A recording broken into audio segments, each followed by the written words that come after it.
Hello students, well welcome to Nityam classes. आज हम viewers की रिक्वेस्ट पर एक टॉपिक लेकर आए हैं जिसका नाम है देयर। कुछ व्यूवर्स हैं जिन्होंने कमेंट बॉक्स में कहा था कि सर देयर की क्लास दीजिए, तो आज हम उनकी रिक्वेस्ट को पूरा करने आए हैं। देयर का यूज़ कब और कहाँ होता है, खासकर स्टोरी में या स्पोकन इंग्लिश में हम देयर का यूज़ कब और कैसे करते हैं। इसको हम डमी सब्जेक्ट भी बोलते हैं, यानी कि सब्जेक्ट ओरिजिनल सब्जेक्ट नहीं होता है, या फिर इसको इंट्रोडक्टरी यानी इंट्रोडक्शन के रूप में भी हम देयर को देख सकते हैं। अब इसका प्रयोग कहाँ कहाँ किस किस कंडीशन में हमें करना है वो देखते हैं। हमने इसकी 4 कंडीशन बनाई है। पहला तो अगर कहीं पर वाक्य में वहां आ जाए तो उसकी अंग्रेजी हमें वाक्य के शुरू में न लगा करके वाक्य के बाद में लगानी है, क्योंकि ये वहां पर एडवर्ब का काम करता है और एडवर्ब का प्रयोग हमें वाक्य के शुरू में नहीं करना चाहिए। सेकंड है, यदि किसी वाक्य में सब्जेक्ट या ऑब्जेक्ट में से कोई एक न हो। अगर किसी वाक्य में या तो कोई सब्जेक्ट है या फिर ऑब्जेक्ट है, क्योंकि सिंपल सेंटेंस होता है उसमें सब्जेक्ट होना चाहिए, वर्ब होना चाहिए और ऑब्जेक्ट होना चाहिए। ये हमारा सिंपल सेंटेंस का स्ट्रक्चर है। लेकिन अगर सब्जेक्ट और ऑब्जेक्ट में से कोई एक वाक्य में नहीं है तो वहां पर हमें देयर का यूज करना है। कैसे? मान लीजिए हम बोलें एक राजा है, तो इसमें क्या है हम लिख कर देखते हैं। मान लीजिए हम बोले एक राजा है,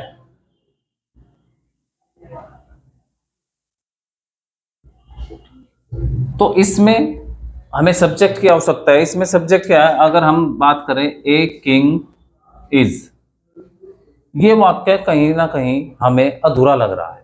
इस कंडीशन में हमें सब्जेक्ट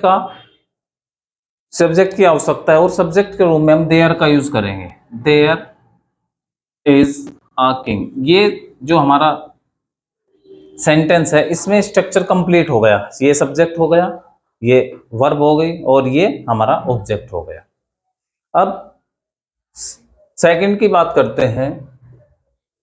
जब वाक्य में किसी का अस्तित्व हो या न हो, यानी कि कोई चीज या कोई आदमी कहीं पर है या वो वहां पर नहीं है, तो हम देयर का यूज करते हैं। नेक्स्ट है, जब वाक्य में कोई संख्या दी गई हो, कोई भी संख्या दी गई हो, एक राजा है, 2 बैल हैं, एक लड़की है, कक्षा में 10 छात्र हैं। इस तरीके से अगर कोई भी संख्या किसी भी सेंटेंस में संख्या दे दी गई है तो वहां पर हमें देयर का यूज करना है। नेक्स्ट है, जब वाक्य में कोई वर्ड दिया हो, कुछ वर्ड दिया हो या कुछ नहीं वर्ड दिया हो, तो भी हम देयर से वाक्य को शुरू करते हैं। हमारे 5 1 2 3 4 5 5 तरीके हैं जो हमने बताए हैं आपको कि अगर वाक्य में ये कंडीशन आती है तो हमें देयर का यूज करना है। अब इसका स्ट्रक्चर देखते हैं। स्ट्रक्चर में क्या होगा, सबसे पहले हमें देयर का यूज करना है, उसके बाद हम कोई सी भी हेल्पिंग वर्ब ले सकते हैं। अगर प्रेजेंट की बात है इज आर एम का यूज करना है, पास्ट की बात है वॉज वर का यूज करना है, वो भी नाउन के अनुसार, क्योंकि सब्जेक्ट तो इसमें देयर होगा। देयर के अकॉर्डिंग हमें इज आर एम का यूज नहीं करना है, बल्कि जो उसमें नाउन दिया होगा उसके अकॉर्डिंग हमें इज आर एम या वॉज वर का यूज करना है। उसके बाद कोई नाउन हो सकता है और फिर प्लेस हो सकता है। यहाँ पर हमने कुछ वर्ब्स लिखी हैं। इज आर एम हो सकता है, वॉज वर, शुड बी भी हो सकता है, must be, could be, would be या सीम्स टू बी। कोई सी भी हेल्पिंग वर्ब या मॉडल वर्ब यहाँ पर हम सेंटेंस के अकॉर्डिंग यूज कर सकते हैं। नेक्स्ट आता है हमारा, अगर कहीं पर सेंटेंस निगेटिव आता है तो उसमें हम या तो नो का यूज करें, नो का, या फिर नॉट एनी का यूज हमें करना है। वर्ब हमारी कोई सी भी हो सकती है सेंटेंस के अकॉर्डिंग। हमने कुछ सेंटेंस लिखे हैं, इन सेंटेंस की ट्रांसलेशन करके देखते हैं। इस स्कूल में एक लड़की है, इसमें क्या है, जगह है स्कूल और वहां पर कोई है, और कोई कौन है, एक लड़की। इसमें हमें पहचान या तो हम संख्या से पहचान सकते हैं या फिर हम कहीं पर कोई चीज होने की बात हो रही है, अस्तित्व है किसी का कहीं पर, उससे हम पहचान सकते हैं कि ये वाक्य में देयर से बनाना है। तो सबसे पहले हमें क्या करना है, सबसे पहले हमें देयर का यूज करना है, देयर। अब जो हमारा नाउन होगा उसके अकॉर्डिंग हमें हेल्पिंग वर्ब का यूज करना है। एक लड़की है तो इसलिए हम इज का यूज करेंगे। देयर इज अ गर्ल, कहां पर? In the school, in the school. अब सेकंड है, दूध में एक मक्खी थी, यानी कि मक्खी कहां पर है? दूध में है, जगह क्या है? दूध। तो इसमें भी हम दूध का यूज करेंगे, सॉरी देयर का यूज करेंगे, देयर। अब यहां पर एक मक्खी है इसलिए हम वॉज का यूज करेंगे, न कि वर्क का। There was a fly in the milk. इस तरीके से आपकी समझ में ये दो सेंटेंस आए होंगे। अब नेक्स्ट सेंटेंस की बात करते हैं।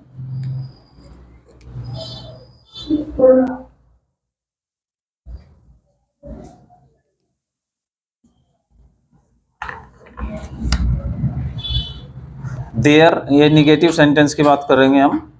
देयर जो का तो होगा ये, फिर यहां पर या तो नो लगाना है या फिर नॉट एनी का यूज हमें करना है, फिर नाउन और फिर प्लेस का यूज हमें कर देना है। नेक्स्ट सेंटेंस है हमारा, मेरे पेन में स्याही नहीं है, यानी कि पेन में स्याही न होने की बात यहां पर हो रही है। तो इसमें हम यूज करेंगे, देयर से स्टार्ट करना है वाक्य। There is no ink in my pen, there is no ink in my pen. Next है, वहां पेड़ों के अलावा कुछ नहीं था। हमने वाक्य में बताया था आपको पहचान के तौर पर, या तो वाक्य में कोई आ सकता है, कुछ आ सकता है, कुछ नहीं आ सकता है, या फिर संख्या दी हुई हो सकती है, तो भी हमें देयर का यूज करना है। तो देयर वॉज, कुछ नहीं के लिए नथिंग, वहां पेड़ों के अलावा कुछ नहीं था। There was nothing there. अब ये जो देयर आया है इसमें देयर दो बार हमने लिखा है। ये देयर हमारा सब्जेक्ट के रूप में है और ये देयर हमें वहां के लिए यूज करना पड़ा है। तो देयर वॉज नथिंग, पेड़ों के अलावा, बट ट्रीज। एक बार और देखें, there was nothing there but trees. अब इस देयर, वहां के लिए हमने देयर का यूज किया है अंत में, लेकिन सब्जेक्ट के रूप में हमने देयर पहले यूज करना है। नेक्स्ट है, इस स्कूल में कितने अध्यापक हैं? इसमें इजआरएम का सेंटेंस है, इजआरएम का वाक्य है। तो सबसे पहले कितने अध्यापक की बात करते हैं, तो how many teachers, how many teachers are. अब यहां पर इजआरएम के बाद हमें सब्जेक्ट की जरूरत है, सब्जेक्ट इसमें कुछ नहीं है। कितने अध्यापक क्वेश्चन किया गया है, तो यहां पर हम देयर का यूज करेंगे। Are there in this school.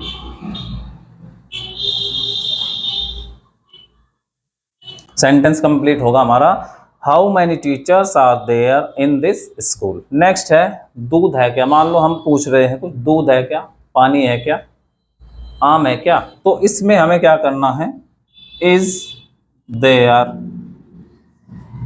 Milk, is there milk. अब नेक्स्ट सेंटेंस की बात करते हैं। यहां शोर नहीं होना चाहिए, निगेटिव है और चाहिए की बात हो रही है। होना चाहिए, होने के लिए हम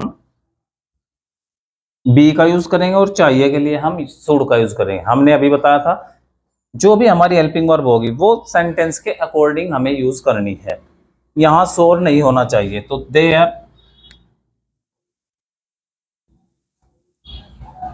देयर शुड। इस वाक्य को हम दो तरीके से बना सकते हैं, या तो हम बोले there should be no noise, there should be no noise. यहां के लिए हम हियर का यूज करेंगे लास्ट में, there should be no noise here. या हम दूसरे तरीके से इसको बना सकते हैं, there should not be any noise here. हमने अभी बताया था आपको, या तो नो का यूज करें या फिर नॉट एनी का यूज करें। There should not be any noise here. अब लास्ट में एक सेंटेंस हमारे पास बचा है, इस बिजनेस में एक समस्या लग रही है। हमने आपको सिम्स वाली क्लास में पढ़ाया था, उसकी पहचान होती है लग रहा है, लग रही है, लगता है, प्रतीत होता है। उसमें हमें क्या करना है, वाक्य देयर से ही स्टार्ट करना है ये वाला, क्योंकि इसमें भी कोई सब्जेक्ट नहीं दिया गया है। उसके बाद सेम्स टू बी का यूज हमें करना है। देयर